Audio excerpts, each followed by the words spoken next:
حضرت آدم علیہ السلام سب سے پہلے انسان ہیں جن کو اللہ تعالیٰ نے دنیا میں بھیجا، اور سب سے پہلے نبی بھی آپ ہی ہیں۔ آپ ہی کی اولاد ساری دنیا میں پھیلی۔ آپ کا ذکر قرآن میں 19 بار آیا ہے۔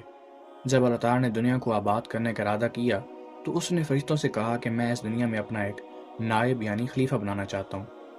فرشتوں نے کہا کہ اے اللہ، تو دنیا میں ایسے شخص کو نائب بنانا چاہتا ہے جو خرابیاں کرے اور خون کرتا پھرے؟ ہم تیری تعریف کرنے کے ساتھ تیری تسبیح اور پاکی بیان کرتے رہتے ہیں۔ اللہ تعالیٰ نے فرمایا، میں وہ باتیں جانتا ہوں جو تم نہیں جانتے۔ اللہ میاں نے حضرت آدم علیہ السلام کو سب چیزوں کے نام سکھا دیے، پھر ان کو فرشتوں کے سامنے کیا اور فرمایا، اگر تم سچے ہو تو مجھے ان کے نام بتاؤ۔ انہوں نے کہا کہ تو پاک ہے، جتنا علم تو نے ہم کو بخشا ہے اس کے سوا ہم کو کچھ نہیں معلوم۔ پھر اللہ میاں نے فرشتوں کو حکم دیا کہ تم آدم علیہ السلام کو سجدہ کرو، تو وہ سب سجدے میں گر پڑے مگر شیطان نے سجدہ نہ کیا۔ اس کا ذکر پہلے بھی آیا ہے۔ اللہ میاں نے حضرت آدم علیہ السلام سے کہا کہ تم اور تمہاری بیوی جنت میں رہو، جہاں سے کھاؤ پیو، مگر ایک خاص درخت کے متعلق حضرت آدم علیہ السلام کو منع کر دیا کہ اس کے قریب بھی نہ جانا، ورنہ تم بھی ظالموں میں سے ہو جاؤ گے۔ اس طرح اللہ تعالیٰ نے حضرت آدم علیہ السلام کا امتحان لیا کہ دیکھیں یہ ہمارا کہنا مانتے ہیں یا بھول جاتے ہیں۔ شیطان جو پہلے ہی حضرت آدم علیہ السلام سے ناراض تھا کہ ان کی وجہ سے وہ خدا تعالیٰ کے دربار سے نکلا اور خدا تعالیٰ کی لعنت اس پر ہوئی، اور اس نے قسم کھائی تھی کہ میں حضرت آدم علیہ السلام اور اس کی اولاد کو قیامت تک بہکاتا رہوں گا کہ اللہ میاں کا کہنا نہ مانے اور خوب برائیاں پھیلائے، وہ حضرت آدم اور ان کی بیوی حضرت حوا علیہ السلام کو برابر بہکاتا رہا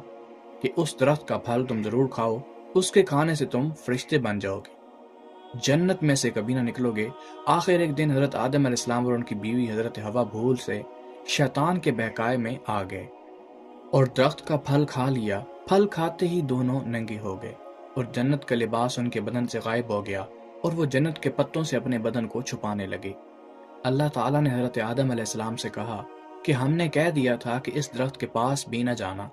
اور شیطان کے کہنے میں نہ آنا، وہ تمہارا دشمن ہے۔ تم اس کے کہنے میں آ گئے، اب تم اور حوا جنت سے چلے جاؤ اور دنیا میں جا کر رہو۔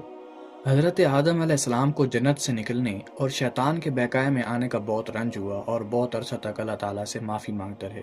اور روتے رہے کہ اللہ تعالیٰ مجھے معاف کر دے۔ آخر اللہ تعالیٰ کو رحم آیا اور حضرت آدم علیہ السلام کو یہ دعا سکھائی کہ اے ہمارے رب، ہم نے اپنے اوپر ظلم کیا اور تو ہم پر رحم نہیں کرے گا تو ہم بڑا نقصان اٹھانے والوں میں سے ہو جائیں گے۔ تو حضرت آدم علیہ السلام نے یہ دعا بہت گڑ گڑا کر مانگی، اور اللہ میاں تو بہت رحم کرنے والے ہیں۔ جب کوئی بندہ گناہ کر لیتا ہے اور سچے دل سے توبہ کر لیتا ہے کہ اے اللہ، یہ گناہ تو مجھ سے غلطی سے ہو گیا، آئندہ ایسا نہ کروں گا، تو وہ معاف کر دیتا ہے۔ چنانچہ حضرت آدم علیہ السلام کو بھی اللہ تعالیٰ نے معاف کر دیا، اور پھر کہا کہ تم اور تمہاری اولاد دنیا میں رہو، اور یہ بات یاد رکھو کہ جب میری طرف سے کوئی نبی صلی اللہ علیہ وسلم میری ہدایت لے کر تمہارے پاس آئے تو تم اس کا کہنا ماننا، جو میرے بھیجے ہوئے نبیوں کا کہنا مانے گا اس کو پھر کوئی نہ خوف ہوگا اور نہ غم ہوگا،